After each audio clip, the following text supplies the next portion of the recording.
Good morning to all. आप लोगों का पुनः स्वागत है द पीसीपीसी चैनल पर। और फिर हम वादा के मुताबिक आकलन और मूल्यांकन से हटकर कुछ मिश्रित क्वेश्चन लाए हैं जो बार बार एग्जाम में पूछा गया है, और ये खासकर ज्यादातर फायदेमंद सीटेट के लिए होगा। सीटेट के लिए होगा और जो भी टेट का एग्जाम होता है उसके लिए बहुत ही बेहतरीन क्वेश्चन है। अगर इस कॉन्सेप्ट को समझते हैं तो और इससे रिलेटेड बहुत सारा क्वेश्चन बनने में आसानी हो जाएगा।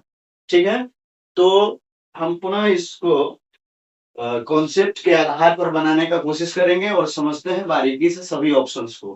हर ऑप्शन को समझेंगे, उसमें जो दिया हुआ महत्वपूर्ण शब्द है उसके अर्थ को भी समझेंगे। तो चलते हैं, हम पहला क्वेश्चन को लेते हैं। फर्स्ट क्वेश्चन कह रहा है, विद्यार्थियों में पाई जाने वाली अधिगम कौशलों में विभिन्नताओं के कारण हो सकते हैं। क्वेश्चन ये कह रहा है, विद्यार्थियों में जो अधिगम करने का जो कौशल है, यानी कोई जल्दी सीख लेता है, कोई बहुत समय लगाता है सीखने में, या किसी को समझ में जल्दी नहीं आता है। ये जो विभिन्नता होता है, यानी बालकों में जो सीखने के प्रति जो विभिन्नता है, अलग अलग जो समझने का जो शैली है, उसमें क्या कारण है, उसका कारण क्या है, उसको जानना है। तो इसमें से कौन सा कारण ठोस कारण है उसको समझेंगे। तो ऑप्शन एक में कहा है, विद्यार्थियों की सामाजिकरण की प्रक्रिया। यानी सामाजिकरण की प्रक्रिया के कारण ऐसा होता है कि बच्चे अलग अलग तरह से समझ पाते हैं, अलग अलग तरह का उनका कौशल क्षमता होता है। तो ये आंसर हो सकता है, अभी इसको रोकेंगे। सेकेंड ऑप्शन पर आते हैं, कहा है विद्यार्थियों द्वारा अपनाए जाने वाले चिंतन की युक्तियां। यानी विद्यार्थी जैसा सोचते हैं उस आधार पर उनका कौशल क्षमता अलग अलग होता है। ठीक है, आगे का कहा है पारिवारिक आर्थिक स्तर। ये बिल्कुल गलत है। यानी पारिवारिक आर्थिक स्तर के आधार पर ये हम नहीं कह सकते हैं कि बालक में विभिन्नताएं पाई जाती है, यानी उनके सोचने समझने की शक्ति अलग अलग होती है, आर्थिक कारण नहीं हो सकता है। तो ये बिल्कुल गलत है। फिर आगे कहा है बालकों का पालन पोषण। तो बालक का पालन पोषण जो है वो विभिन्नता के कारण है, लेकिन इतना बड़ा कारण नहीं है जो उनके सीखने समझने के कौशल को ज्यादा प्रभावित करेंगे। तो इसमें सबसे ज्यादा अगर आप पालन पोषण को लेंगे, आर्थिक कारण को लेंगे, चिंतन युक्ति को लेंगे, ये सबको अगर मिला के देखा जाए तो ऑप्शन नंबर एक में कहा गया है सामाजिकरण की प्रक्रिया। ठीक है, क्योंकि सामाजिकरण की प्रक्रिया में उसका आर्थिक स्तर, सामाजिक स्तर और पालन पोषण सारा कुछ उसमें समाहित है। ठीक है, तो उस आधार पर हम देखेंगे तो ये तीनों ऑप्शन जो है, यानी दूसरा ऑप्शन, तीसरा ऑप्शन और चौथा ऑप्शन, इसका निचोड़ या सन्निहित बात अगर कहा गया है तो ऑप्शन एक में कहा गया है। ठीक है, तो आंसर इसका एक नंबर हो जाना चाहिए। ठीक, अब आगे के क्वेश्चन को देखते हैं। नेक्स्ट क्वेश्चन में कहा गया है कि पाठ्यक्रम से भाव है। भाव का मतलब अर्थ। ठीक है, यानी पाठ्यक्रम का क्या मतलब है, क्या अर्थ होता है पाठ्यक्रम। तो समझते हैं इसको ऑप्शन से। कहा विद्यार्थियों द्वारा स्कूल में प्राप्त किए गए सभी अनुभव, यही पाठ्यक्रम। ठीक, आगे वाले ऑप्शन को देखते हैं। कहता है विषय जिन्हें अध्यापक वर्ग द्वारा पढ़ाया गया है। मतलब विषय वैसा विषय जिसको अध्यापक के द्वारा विद्यालय में पढ़ाया गया है। तो ये पाठ्यक्रम का परिभाषा नहीं होना चाहिए। नेक्स्ट में कहा गया है कोर्स के लिए निर्धारित पाठ्यक्रम। अभी इसको रोक के रखते हैं, हो सकता है आंसर होगा। नेक्स्ट में कहा कक्षा अनुभव, खेल और संक्रिया। मतलब कक्षा का अनुभव, मतलब कक्षा में जो भी सिखाया गया हो, और खेल, और उसके बाद संक्रियाएं। ठीक है, तो सब कुछ ना कुछ लग रहा है कि हो सकता है, नहीं भी हो सकता है, लेकिन सारे ऑप्शन को अगर देखा जाए तो हमारा भाव यहाँ पाठ्यक्रम से है। ठीक है, पाठ्यक्रम से भाव है। तो इसमें क्या होता है ना कि एक कैरिकुलम तैयार किया जाता है, और कैरिकुलम से यानी पाठ्यचर्या से पाठ्यक्रम को निकाला जाता है। ठीक है, और उसको एक कोर्स के रूप में प्रेजेंट किया जाता है। मान लीजिए 1 साल का कोई कोर्स है, तो जो पाठ्यचर्या बनेगा, अगर 50 चैप्टर का पाठ्यचर्या है, ठीक है, उसमें से मान लेते हैं कि 20 या 30 जो चैप्टर अलग करके कोर्स के रूप में पढ़ाया जाएगा, वो पाठ्यक्रम का भाव को निर्धारित करेगा। तो ये सारे जो बताए गए हैं, जो विद्यालय में जो पढ़ाया जाता है वो पाठ्यक्रम है, कक्षा अनुभव होता है वो पाठ्यक्रम है, ऐसा नहीं होना चाहिए।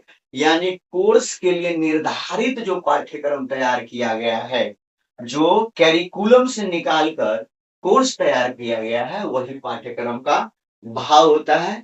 इस क्वेश्चन के ऑप्शन के आधार पर हम आंसर नंबर 3 को सही मानेंगे। ठीक है, ऑप्शन नंबर 3 को सही मानेंगे। अब आते हैं नेक्स्ट क्वेश्चन को समझते हैं फिर से।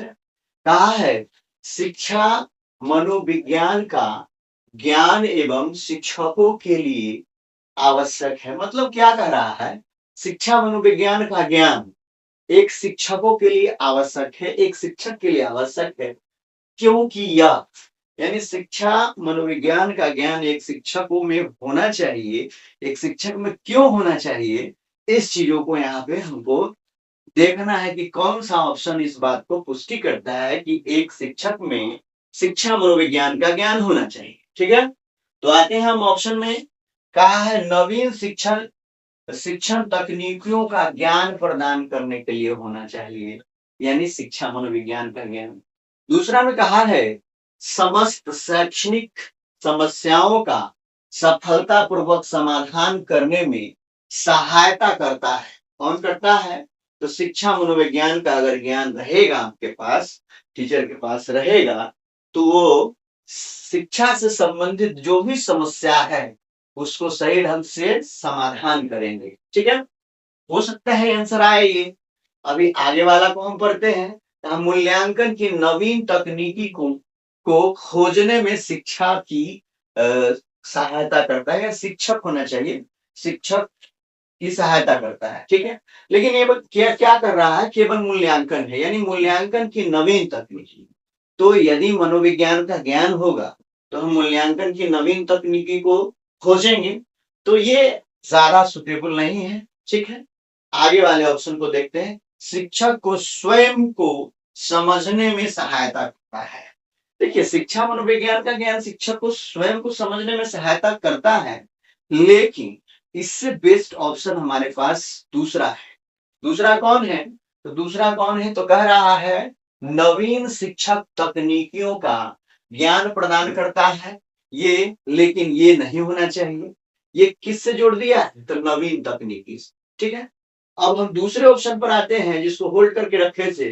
दूसरा में क्या कहा है, देखिए आप, ये नवीन तकनीकी की बात कर रहा है और दूसरा मूल्यांकन की बात कर रहा है। ठीक है, और अगर आप देखेंगे तो यहाँ समस्त शैक्षणिक समस्या होती है। ठीक है, यानी समस्त शैक्षणिक समस्या कहा है, इसका मतलब ये बनता है कि यहाँ पर क्या हो रहा है, सारी समस्याओं की बात की जा रही है। तो समस्त समस्याओं की बात की जा रही है, शिक्षा से संबंधित टोटल जो समस्या है उसकी बात की जा रही है। तो सबसे अगर मजबूत पहलू है और सफलतापूर्वक समाधान की बात कर रहा है, फिर उसमें समस्या सहायता भी है, तो सारे बातों को इसमें रखा गया है। और में देखिए इसमें क्या कहा गया है, स्वयं की बात किया, इसमें क्या किया, मूल्यांकन की नवीन तकनीकी का बात किया गया है, इसमें भी नवीन शिक्षण तकनीकी की बात की गई है। तो सबसे इंपॉर्टेंट जो है आपका समस्त शैक्षणिक समस्या की है, यानी कि आंसर हो जाना चाहिए 2 नंबर। यानी अगर आप शिक्षा मनोविज्ञान का ज्ञान रखते हैं तो शिक्षा संबंधी जो भी समस्याएं आएगी उसको आप किससे, यानी शिक्षा मनोविज्ञान के तकनीक से उसे दूर कर सकते हैं। तो आंसर हो जाएगा 2 नंबर। ठीक है, आंसर होगा 2 नंबर। फिर हम आते हैं नेक्स्ट क्वेश्चन पे। क्वेश्चन में कहा गया है कौन से अधिगम विशेषता मानसिक मंद बालकों की नहीं है, नहीं है कह रहा है, यानी कौन सी विशेषता जो है वो मानसिक मंद बालक, यानी मानसिक रूप से मंद है, जो सीखने में समय लगाता है, सोचने में समय लगाता है, किसी समस्या का समाधान जल्दी नहीं कर पाता है, उसकी क्या विशेषता इसमें से नहीं है, नहीं है खोजना है, इस बात पर ध्यान देना है। तो आइए देखते हैं, कहा है धीमी गति से सीखना। तो मंद बालक जो रहेगा, यानी मानसिक मंद बालक जो रहेगा वो धीमी गति से सीखेगा, तो ये तो इसकी विशेषता है, हमको नहीं खोजना है। ठीक है, कहा है शीघ्र भूलना, जल्दी भूल जाएगा, जो मानसिक मंद बालक रहेगा तो जल्दी भूल जाएगा, जो सिखाएंगे तुरंत भूल जाएगा। तो ये भी है, ठीक है, यानी दोनों है में जा रहा है। मानसिक मंद बालक की विशेषता है कि वह जल्दी भूलेगा। मानसिक मंद विशेषता के बालक का है कि वो धीमी गति से सीखेगा, ठीक है। उसके बाद कहा अनुकरण से सीखना, ठीक है। और कहा है सामान्यकरण की क्षमता। अब कहता है यहाँ पे सामान्यकरण की क्षमता और अनुकरण से सीखना। देखिए ये भी पॉजिटिव है, यानी ये पॉजिटिव क्या है कि अनुकरण से सीखना, यानी जैसे जैसे लोग करेंगे तो वो धीरे धीरे सीख लेगा। मंद बालक है तो अनुकरण से सीख सकता है, तो ये भी क्या है, उसकी विशेषता हो सकती है। लेकिन सामान्यकरण की क्षमता क्या होता है, देखिए यहाँ क्षमता दिया है, उसमें मंद बालक में क्षमता क्षमता की कमी होगी। मंद बालक में क्षमता की कमी होगी। या सामान्यकरण आप समझ लीजिए क्या होता है इसका मतलब हुआ कि जो भी समस्या है, ठीक है, जो भी परेशानी है उसको क्या करना, इजी बना देना, सामान्य बना देना। यानी कि जो क्रिटिकल सिचुएशन है उसको नॉर्मल में कन्वर्ट कर देना सामान्यकरण होता है। तो ये मंद बालक में नहीं होगा, ठीक है। अनुकरण से वो सीख सकता है, धीरे धीरे सीख सकता है, लेकिन कठिन से कठिन समस्या को इजी बनाने का उसमें क्षमता नहीं होगा। तो नहीं क्या होगा, सामान्यकरण की क्षमता उस मंद बालक में नहीं होगी। तो आंसर क्या हो जाएगा, 4 नंबर, ठीक है, आंसर होगा 4 नंबर। अब आगे के प्रश्न को देखते हैं। कहा है विकास कभी न समाप्त होने वाली प्रक्रिया है। सही बात है, विकास कभी समाप्त नहीं होने वाली प्रक्रिया है। यह कथन विकास के किस सिद्धांत से संबंधित है। यानी विकास कभी समाप्त न होने वाली प्रक्रिया, समाप्त कभी नहीं होगी, ठीक है, कभी समाप्त नहीं होगी ऐसी प्रक्रिया है। यह विकास का कौन सा सिद्धांत को बता रहा है, ठीक है। तो देखिए यहाँ पे कहा एकीकरण का सिद्धांत, माने एक करने का सिद्धांत। तो ये कह रहा है कभी समाप्त नहीं हो, ठीक है। तो इस चीज से आप डायरेक्ट आंसर पर आ सकते हैं, निरंतरता का सिद्धांत। निरंतर माने लगातार, ठीक है ना, क्योंकि ये कह रहा है विकास कभी समाप्त, जो कभी समाप्त नहीं होगा, दैट मीन्स क्या हुआ, लगातार चलेगा, कंटिन्यूअस रनिंग में रहेगा। तो किसका सिद्धांत हो गया, निरंतरता का। ये संबंध का सिद्धांत है जिसमें संबंध स्थापित करेगा, ठीक है, समस्याओं से। तो यहाँ मेन आंसर क्या हो जाना चाहिए, न रुकने वाली है कभी, तो निरंतरता का सिद्धांत है, ठीक है। अब आगे हम देखते हैं। कहा गया है कि यदि शिक्षक कक्षा में एक छात्र को समस्यात्मक बालक के रूप में पाते हैं, मतलब शिक्षक जब पढ़ा रहे थे, सिखा रहे थे, तो एक बालक को पाए किस रूप में, समस्यात्मक बालक के रूप में। समस्यात्मक बालक का मतलब आप समझ लीजिए, जो कक्षा संचालन में परेशानी उत्पन्न करता है, ठीक है, अनेक प्रकार का समस्या लेके आता है, और कोई ऐसा समस्या लाता है जो लॉजिकल भी नहीं रहता है, बीच बीच में डिस्टर्ब करने वाला समस्या लेके आता है, वो इसीलिए उसका नाम रखा गया समस्यात्मक बालक, ठीक है। यानी वो समस्या से घिरा हुआ है और पूरे क्लास में समस्या वाला माहौल क्रिएट कर देता है, तो समस्यात्मक बालक है।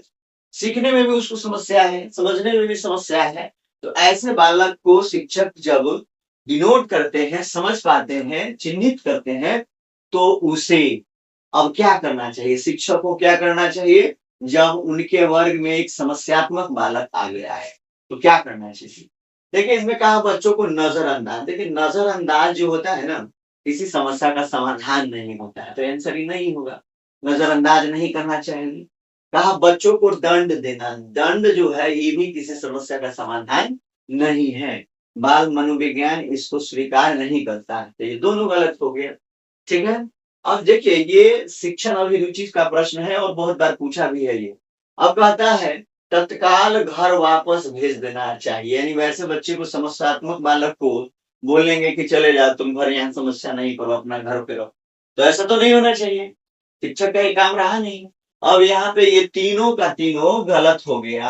अब लास्ट वाला देखना है, बच्चों को परामर्श देना चाहिए, मतलब उस समस्या का पता लगाइए, किस कारण से वो समस्यात्मक बालक बना है, क्यों समस्या उसके साथ हो रहा है, और उसके आधार पर उसको कोई सुझाव दे दीजिए, परामर्श दे दीजिए। इस तरह का काम नहीं होना चाहिए, यानी आंसर हो जाएगा 4, ठीक है। टीचिंग एप्टीट्यूड जहां पूछा जाएगा वहां इस तरह के प्रश्न पूछे जाते हैं। अब हम आगे देखते हैं। कहा है बालक का अधिगम सर्वाधिक प्रभावशाली होगा जब, यानी उसके सीखने का जो तरीका है या सीखने की जो प्रक्रिया है बहुत ज्यादा प्रभावशाली होगा। कब ज्यादा प्रभावशाली होगा? ठीक है, यानी बालकों का अधिगम सर्वाधिक प्रभावशाली होगा। इफेक्टिव कब होगा? जब। कौन सा इसमें ऑप्शन होगा तो इफेक्टिव होगा? तो फर्स्ट ऑप्शन में कहा है कि बालकों को का संज्ञानात्मक भावात्मक तथा मनोचालक पक्ष का विकास होगा। मनोचालक यानी कि जिस जैसा वह चाहता है, ठीक है, मनोचालक इस तरह से, यानी जिस तरह से वो चाह रहा है, जैसी उसकी आवश्यकता है, अगर उसकी पूर्ति होती है तो विकास होगा। उसके भाव को समझा जाता है, ठीक है, तो विकास होगा। उसके ज्ञान संज्ञान को समझा जाता है तो विकास होगा, यानी तब वो विकासशील क्लास होगा।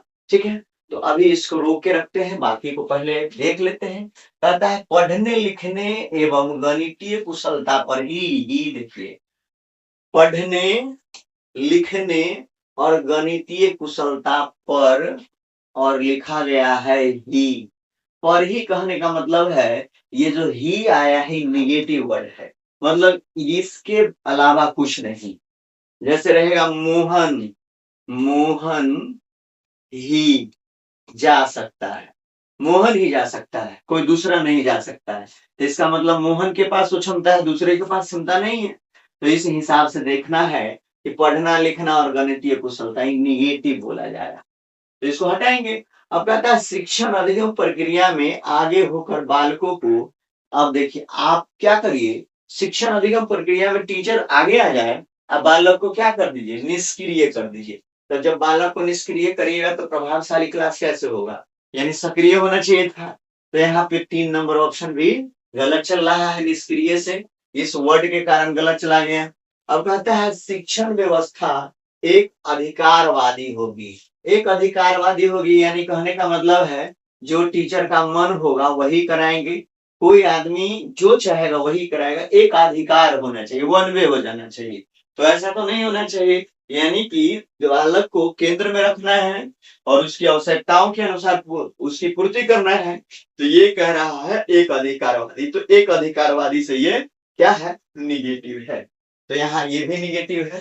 तो इसमें सबसे बेस्ट ऑप्शन अगर देखा जाए, 1 नंबर जो है वो बेस्ट ऑप्शन है, क्योंकि यहाँ संज्ञानात्मक भावात्मक और मनोचालात्मकता या मनोचालकता की बात की गई है। तो आंसर हो जाएगा फर्स्ट। ठीक है, आंसर है फर्स्ट। नेक्स्ट क्वेश्चन को हम देखते हैं। कहा है निम्न में क्या, निम्न में क्या समावेशी कक्षा में शिक्षक की भूमिका नहीं है। निम्न में क्या समावेशी कक्षा में शिक्षक की भूमिका नहीं है। अब देखिए इसमें समावेशी कक्षा आप समझेंगे पहले। समावेशी कक्षा का मतलब होता है जहां सामान्य बालक के साथ साथ विशिष्ट बालक भी पढ़ते हैं, तो वो समावेशी कक्षा कहलाता है। ठीक है, तो कहा निम्न में क्या समावेशी कक्षा में शिक्षक की भूमिका नहीं है।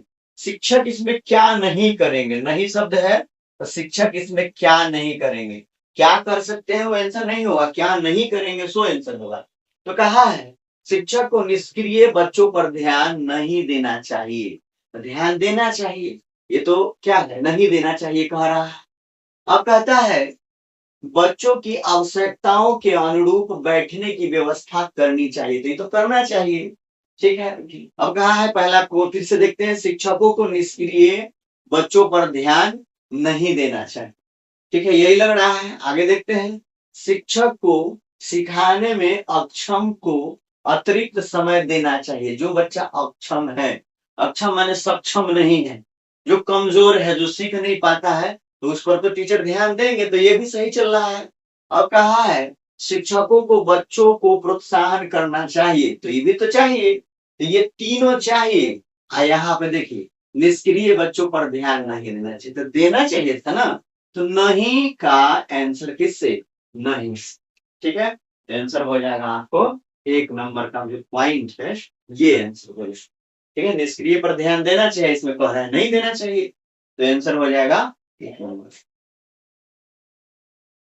आगे कहा है समावेशी। समावेशी का पहले मतलब समझा दिए हैं। समावेशी जो होगा उसमें ऐसा क्लासरूम होगा, ऐसा व्यवस्था होगा जिसमें सामान्य बालक के साथ साथ विशिष्ट बालक भी पढ़ेंगे। तो कहा है समावेशी शिक्षा में किस प्रकार के छात्र शामिल होते हैं। बिल्कुल वही बात बोला जा रहा है कि समावेशी जो कक्षा होगा या शिक्षा की व्यवस्था जो होगी उसमें कैसे छात्र रहेंगे, यानी छात्र किस प्रकार के शामिल होंगे उसमें। तो कहा केवल, केवल वर्ड निगेटिव, ठीक है, केवल विशिष्ट छात्र, तो ऐसा नहीं होना चाहिए। अब कह रहा है सामान्य और विशिष्ट छात्र, ये आंसर होना चाहिए। इधर कहा फिर केवल, तो केवल फिर से निगेटिव हो गया, ये नहीं होना चाहिए। बहुभाषी एवं प्रतिभाशाली छात्र, तो बहुभाषी माने अनेक भाषा बोलने वाले बच्चे और प्रतिभाशाली बच्चे, तो फिर कमजोर बच्चे कहा जाएंगे, तो ये भी नहीं होना चाहिए। ठीक है, यानी आंसर हो जाएगा आपका 2 नंबर, सेकेंड नंबर आंसर होगा। यानी समावेशी शिक्षा में सामान्य बच्चों के साथ साथ, सामान्य बच्चों के साथ साथ विशिष्ट बच्चे भी पढ़ते हैं। ठीक है, आंसर 2 होगा। नेक्स्ट में देखते हैं, कहा एक अध्यापक के लिए अनिवार्य है कि उसे अधिगम के सिद्धांत का भली भांति ज्ञान हो, क्योंकि मतलब एक अध्यापक को अधिगम का जो ज्ञान होना चाहिए, ठीक है, कह रहा है एक अध्यापक के लिए अनिवार्य है, यानी निश्चित रूप से होना चाहिए। तो क्या निश्चित रूप से होना चाहिए कि उन्हें अधिगम के सिद्धांत, यानी सीखने का क्या सिद्धांत है इसका ज्ञान होना चाहिए। क्यों होना चाहिए भाई, यानी एक टीचर के पास अधिगम का ज्ञान, अधिगम को कैसे अच्छा कराना है, अधिगम होता क्या है, अधिगम का सिद्धांत क्या है, इसका ज्ञान क्यों होना चाहिए। चलिए इसको सेटिस्फाई कौन सा आंसर करता है, तो कहता है इससे अध्यापक को अध्यताओं, अध्यता का मतलब होता है स्टूडेंट, विद्यार्थी है ना, स्टूडेंट हो जाएगा। अध्यता का मतलब की आवश्यकताओं को जानने में सहायता मिलता है। मतलब ये कह रहा है कि एक शिक्षक अगर अधिगम के सिद्धांत को जानते हैं तो विद्यार्थियों की आवश्यकता को वो जान पाएंगे और उसकी समाधान करने के लिए कुछ ना कुछ करेंगे। तो ये आंसर ये होना चाहिए। अभी रोकते हैं, आगे वाले को देखते हैं, इससे अगर बेस्ट मिलेगा तो उसे हटना पड़ेगा।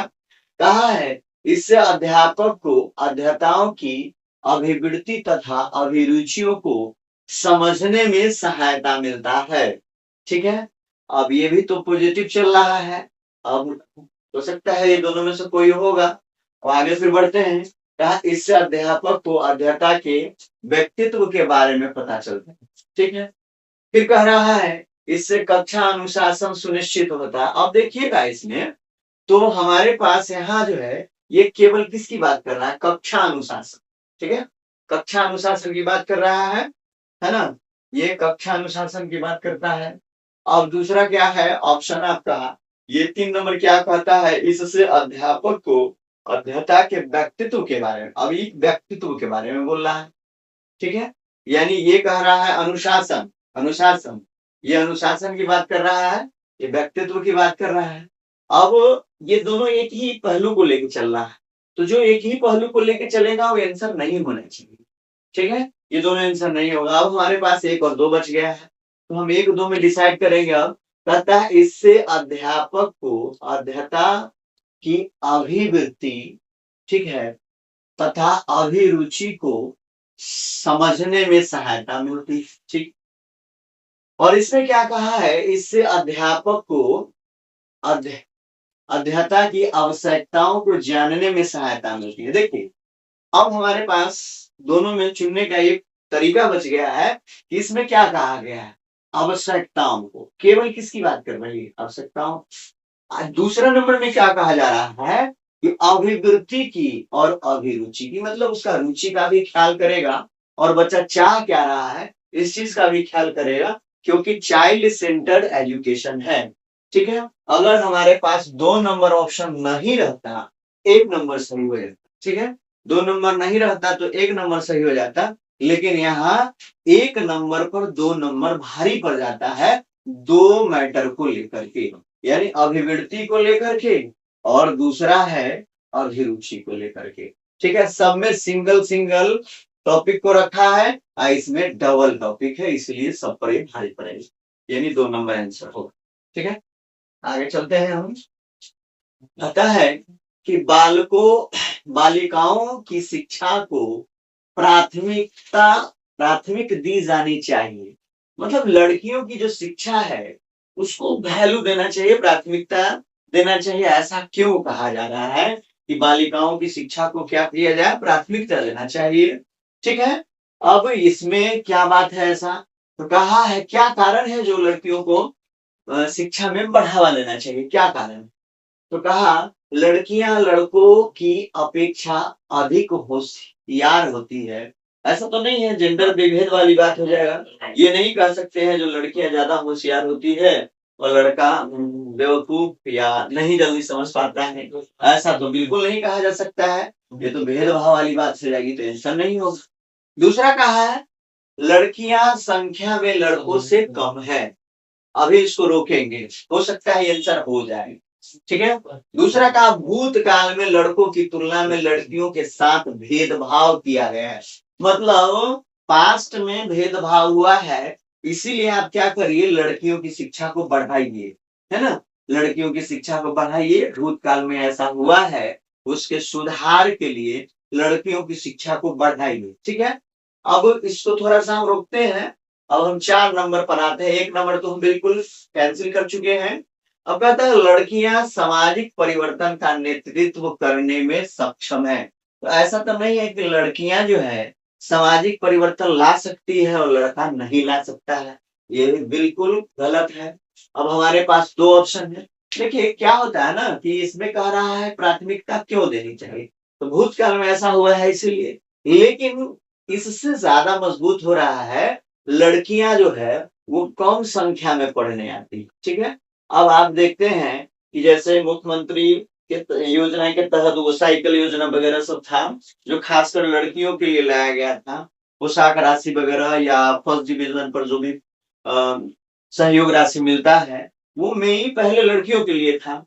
तो ये इसलिए था कि लड़की जो थी वो दूर दराज में नहीं जा पाती थी पढ़ने, या सुविधा का अभाव था, लड़कियों की संख्या क्लासरूम में कम होता था, प्रेजेंटेशन कम होता था, अभिभावक नहीं भेज पाते थे, यानी कि संख्या कम होता था शिक्षण प्रक्रिया में या क्लास में। ठीक है, पढ़ने से वंचित हो जाते थे। तो इसके लिए संख्या को बढ़ाने के लिए कि ज्यादा से ज्यादा लड़कियां शिक्षण व्यवस्था में आए, अधिगम प्रक्रिया में शामिल हो, इसके लिए ऐसा किया जा सकता है। तो हम भूतकाल वाली बात को छोड़ेंगे और लड़कियों की संख्या लड़कों से कम है, कम है यहाँ अगर क्लासरूम की बात को देखा जाए। ठीक है, तो हम कह सकते हैं कि आंसर 2 होगा कि लड़कियों की संख्या लड़कों से कम है क्लासरूम में भी, तो उसे बढ़ावा दिया जाएगा, तो इसकी संख्या बढ़ेगी किस में, शिक्षा व्यवस्था में। ठीक है, तो यहाँ आंसर 2 नंबर होना चाहिए। अब आगे आते हैं हम। कहता है बुद्धि के बारे में निम्नलिखित कथनों में से कौन सा सही है। बुद्धि जो होता है, विवेक या इंटेलिजेंस, इसके बारे में कौन सा कथन सही है। ठीक है, बुद्धि के बारे में क्या कहा गया है, तो कहा है बुद्धि जो है बहुआयामी है। ठीक है, बुद्धि क्या है, बहुआयामी है। बहुआयामी कहने का मतलब इसके बहुत आयाम है, कई तरह के बुद्धियां होती है, ये बात कह सकते हैं। बहुआयामी है जिसमें बुद्धि परीक्षण के द्वारा पूर्ण रूप से परिमेय न की जाने वाली कई योग्यताएं शामिल है। कहने का मतलब ये हुआ कि एक व्यक्ति के पास कई तरह की बुद्धि है, और उसको अगर हम परीक्षण के द्वारा, टेस्ट के द्वारा जान पाएंगे, तो ये पूर्ण रूप से हम परीक्षण नहीं कर सकते हैं। कहने का मतलब है हम किसी व्यक्ति से 10 मिनट बात करते हैं या 2-4 दिन साथ रहते हैं, तो वो उस कितना इंटेलिजेंट है, क्या क्षमता है उसका, क्या कर सकता है, किसी समस्या को कैसे समाधान कर सकता है, ये पूरा का पूरा 100% हम नहीं पढ़ सकते हैं। तो ये बुद्धि के बारे में तो सही कहा जा रहा है। ठीक है, इसको रोक के रखते हैं, क्योंकि बुद्धि जो है बहुआयामी है, एक आदमी के पास कई तरह का बुद्धि है, ठीक है। तो कई तरह की बुद्धि है, तो ये बात सही है, और परीक्षण से उसे हम पूरा का पूरा टेस्ट नहीं कर पाएंगे कि कौन व्यक्ति कितना इंटेलिजेंट है, ठीक है। तो इसको हम क्या करते हैं, रोक के रखते हैं। कहता है बुद्धि अभिसारी रूप से सोचने की योग्यता है, यानी अभिसारी चिंतन है, यानी चिंतन का ये प्रकार हुआ, अभिसारी और अपसारी होता है, ठीक है। तो ये ज्यादा मजबूत नहीं है, इससे चिंतन की प्रक्रिया तो है बुद्धि, लेकिन ये ऊपर वाला बात ज्यादा मजबूत है। कहा बुद्धि अनुभव, अनुभव है ये, बुद्धि अनुभव के परिणाम के रूप में व्यवहार में एक अपेक्षाकृत अस्थाई, अस्थाई परिवर्तन। देखिए परिवर्तन कभी अस्थाई नहीं होता है, दुनिया में कोई भी चीज अस्थाई नहीं है, अस्थाई होता है। तो यहाँ तो कह दिया बुद्धि जो क्या है, व्यवहार में जो परिवर्तन आएगा वो अस्थाई रहेगा, अस्थाई नहीं होता है कोई भी चीज। तो यहाँ ये क्या है, ये गलत है, ठीक है। यानी बहुत सारे वैज्ञानिक जो सिद्धांत दिए थे उस समय वो सही था, बाद में फिर से रिसर्च हुआ तो पता चला कि उनके सिद्धांत में कुछ कमी आ गया, वो जो बोले वो 100% सही नहीं निकल, कभी सही था लेकिन बाद में वो गलत निकल गया। तो क्या ये अस्थाई रहा नहीं, तो यहाँ आप ये नहीं कर सकते। चौथा नंबर का है बुद्धि एक अनुवांशिक विशेषता है या विशेष है, मतलब ये अनुवांशिक से जुड़ा हुआ है बुद्धि। तो ऐसा कोई जरूरी नहीं है कि जिनके माता पिता इंटेलिजेंट है तो उनके बच्चे 100% इंटेलिजेंट होंगे, ऐसा नहीं आप कह सकते हैं। जिसमें मानसिक गतिविधियां जैसे स्मरण करना और तर्क शक्ति शामिल है। तो मेन तो हम ये कह सकते हैं कि बुद्धि जो है एक अनुवांशिक विशेष नहीं है, ठीक है। तो ये अंडर एस्टिमेट कर दिया है, ये गलत हो जाएगा। सही आपका यही होगा जो बुद्धि बहुआयामी है और इसे परीक्षण के द्वारा 100% मतलब साबित नहीं किया जा सकता है जो कौन कितना इंटेलिजेंट है। आंसर आपका 1 नंबर। ठीक है, आगे बढ़ते हैं। कहा है प्रगतिशील शिक्षा में बच्चों को किस प्रकार से देखा जाता है। जो प्रगतिशील शिक्षा है उसमें बच्चों को कैसे देखा जाता है, कैसे समझा जाता है, कैसे समझा जाएगा कि ये प्रगतिशील शिक्षा व्यवस्था चल रही है। तो कहा खाली स्लेट के रूप में, फिर कहा छोटे वयस्क के रूप में, निष्क्रिय अनुकरण के रूप में, और कहा सक्रिय निवेशक, अनिवेशक होना चाहिए, निवेशक लिखा गया है, अन्वेषक के रूप में, ठीक है। यानी ये क्या होना चाहिए, इसमें कुछ मिसप्रिंट है। देखिए खाली स्लेट के रूप में तो प्रगतिशील बच्चा को समझना ही नहीं चाहिए, क्योंकि बच्चा जब शिक्षा व्यवस्था में आता है ना, पढ़ने जब विद्यालय जाता है तो वो खाली स्लेट नहीं रहता है, वो कुछ ना कुछ सीख के जाता है, अपने परिवार से भाषा सीख के जाता है, ठीक है। बोलने की क्षमता या बोलने में जो सक्रिय है, या आप कह सकते हैं बहुत सारा व्यवहार जो होता है वो परिवार से सीख के जाता है जब विद्यालय जाता है, तो खाली स्लेट नहीं कर सकते हैं इसको। उसके बाद छोटा वयस्क, मतलब छोटा बच्चा है लेकिन वयस्क के रूप में काम कर रहा है, तो ये भी नहीं चलेगा। अब कहता है निष्क्रिय, जब प्रगतिशील क्लास है तो बच्चा निष्क्रिय हो ही नहीं सकता है, ये गलत है। यहाँ सक्रिय अन्वेषक होना चाहिए, ठीक है। सक्रिय अन्वेषक के रूप में बच्चों को क्या करना चाहिए, समझा जाना चाहिए या देखा जाना चाहिए कि वो सक्रिय होता है और खोज करता है, नया नया चीज को खोजेगा, अन्वेषक कहलाएगा, ठीक है, नए नए चीजों को खोजेगा। तो 4 नंबर आंसर हो जाएगा। आगे देखते हैं। कहा है बच्चों और उनके अधिगम के संदर्भ में, बच्चे और उनके अधिगम के संबंध में निम्नलिखित कथनों में से कौन सा सही है। यानी बच्चा और अधिगम, दो बात को लेना है, बच्चे और अधिगम के संदर्भ में कौन सा कथन सही है। कहा है बच्चों को अधिगम हेतु प्रेरित करने के लिए उन्हें पुरस्कार एवं, देखिए पुरस्कार तो सही चला लेकिन दंड से ये दंडित करना चाहिए, होता है, ये गलत कर दिया। यहाँ पर ठीक था, पुरस्कृत और दंडित वाला जो शब्द आ गया, इसलिए इसको हटाना पड़ेगा हमको, क्योंकि बच्चों और अधिगम के बीच में दंड शब्द नहीं आना चाहिए। अब कहा है सभी बच्चे सीखने के लिए स्वाभाविक रूप से प्रेरित होते हैं तथा सीखने में सक्षम होते हैं। ये बच्चों को कहा कि सभी बच्चे जो है प्रेरित होते हैं और स्वाभाविक रूप से प्रेरित है और सीखने में सक्षम है। ये सही बात है कि बच्चे जो होते हैं सीखने की क्षमता उसमें जन्मजात होती है, तो इसको अभी रोकेंगे, ठीक है। अब आगे चलते हैं। 3 नंबर में कहा है बच्चों को सीखने के लिए अभिप्रेरित तथा सीखने के लिए उसकी क्षमता केवल, देखिए यही दिक्कत कर दिया, केवल अनुवांशिकता के द्वारा पूर्ण निर्धारित। मतलब ये अनुवांशिकता के आधार पर कह सकते हैं कि उनके माता पिता इंटेलिजेंट थे तभी बच्चा सीख पाएगा, समझ पाएगा। ऐसा कतई नहीं होता है कि जिनके माता पिता इंटेलिजेंट है तो बच्चे सीखने की क्षमता ज्यादा उनके पास होगा, और जिनके माता पिता इंटेलिजेंट नहीं है तो उनके बच्चों में सीखने की क्षमता कम होगी। तो ये अनुवांशिकता के आधार पर निर्धारित नहीं किया जा सकता है। 3 नंबर गलत हो गया। 4 नंबर पर हम आते हैं फिर से। कहा बच्चों की सामाजिक आर्थिक भूमि पृष्ठ उनकी प्रेरणा एवं अधिगम क्षमता होनी चाहिए को निर्धारित व सीमित करता है। अब क्या है हमारे पास, 1 नंबर ऑप्शन जो है, 1 नंबर नहीं 2 नंबर ऑप्शन और 4 नंबर ऑप्शन।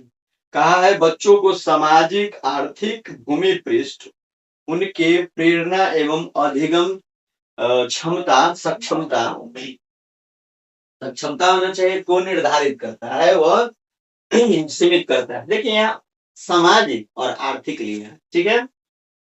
दूसरा में क्या कहा गया है, सभी बच्चे सीखने के लिए स्वाभाविक रूप से प्रेरित होते हैं, ये बात सही है। उसके बाद क्या कहा है, सीखने में सक्षम होते हैं, ठीक है। अब यहाँ कहा गया अधिगम के संदर्भ में, और यहाँ क्या कर रहा है 4 नंबर में, बच्चों को सामाजिक और आर्थिक। देखिए सामाजिक और आर्थिक, आर्थिक सामाजिक तो ठीक है, ये आर्थिक जो है ना उतना कारगर नहीं है। यानी आर्थिक शब्द जो आया है वो ज्यादा कारगर नहीं, इससे इससे इससे ज्यादा भारी या कहिए तो वैल्यूबल अगर पॉइंट है तो 2 नंबर है, क्योंकि बच्चे जो होते हैं वो स्वाभाविक रूप से प्रेरित होते हैं और सीखने की क्षमता जन्मजात होती है। ये 2 नंबर सही हो जाएगा, ठीक है। आर्थिक शब्द लाके इसमें कहिए तो इसको कमजोर पहलू बनाया है, और यहाँ पे भी कर दिया है सीमित शब्द है, दो शब्द है ना, सीमित शब्द और यहाँ पे आर्थिक, इसलिए ये कमजोर है। नेक्स्ट में आते हैं, लास्ट क्वेश्चन है ये, ठीक है। इसमें कहा मूल्यांकन को क्या है इसके बारे में पूछ रहा है। मूल्यांकन को कहा वस्तुनिष्ठ प्रकार के लिखित कार्यों पर आधारित होना चाहिए। यानी मूल्यांकन जो है किस पर आधारित होना चाहिए, तो वस्तुनिष्ठ, यानी इसमें कोई भेदभाव नहीं होना चाहिए, वस्तुनिष्ठ प्रकार के लिखित कार्य। लेकिन एक दिक्कत कर दिया, यही मूल्यांकन में वस्तुनिष्ठता तो होनी चाहिए, मतलब कोई भेदभाव नहीं होना चाहिए, हर बच्चों का जो स्वाभाविक उसका मार्क्स होना चाहिए या स्वाभाविक रूप से मूल्यांकन होना चाहिए। लेकिन यहाँ लिखित लिखा, लिखित यानी ओरल टेस्ट का बात नहीं कर रहा है, तो इससे इसको हटाना पड़ेगा, है ना। आगे कहा है एक अलग गतिविधि के रूप में लेना चाहिए। मूल्यांकन जो है ये अलग गतिविधि नहीं है, ये अधिगम प्रक्रिया का अभिन्न अंग है। अलग गतिविधि कर दिया, यानी मूल्यांकन क्या होता है, अलग होता है, यानी अधिगम से वो बाहर का चीज है, अलग होता है, इसीलिए अलग गतिविधि के कारण इसको कैंसिल करेंगे। कहा शिक्षण अधिगम प्रक्रिया का एक भाग होता है, यही अभिन्न अंग की बात कर दिया कि शिक्षण प्रक्रिया का एक भाग कौन होता है, तो मूल्यांकन।